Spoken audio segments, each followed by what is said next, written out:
We would really have to review how I got to the position I'm in now. And we can't really necessarily get there without understanding my previous history. So I'm divorced twice.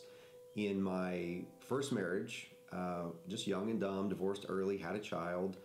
But I paid child support religiously for about 12 years, from 2003 until 2015. I paid close to $60,000 in that time frame.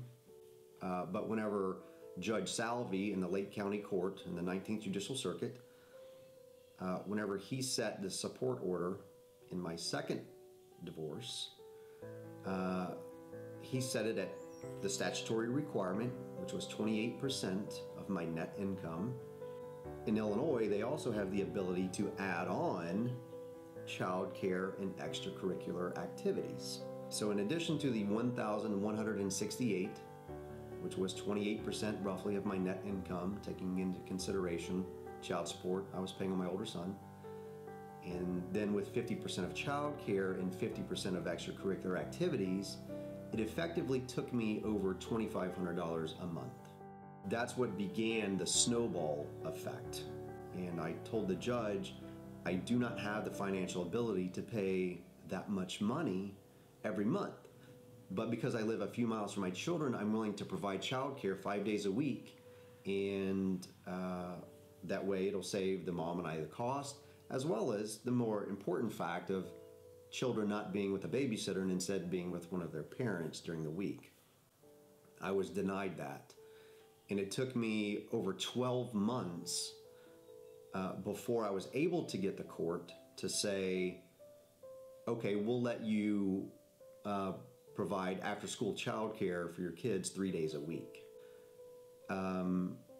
So the judge recently found in one of my contempt hearings here in the last couple weeks that I needed to reimburse my ex-wife for childcare, despite the fact he had written an order in September or October of 2016 saying I was only responsible for after-school childcare costs incurred on my days of Monday, Thursday, and Friday. He went against his own order and instead said, no, you're going to reimburse for 50% of all of it. It amounts to the court financially burying me in litigation and in all of these extra costs. Over 50% of my military compensation for my retirement and my disability, over 50% of that, I'm supposed to give that to another person who never served a day in her life. This is only about half of my paperwork right here.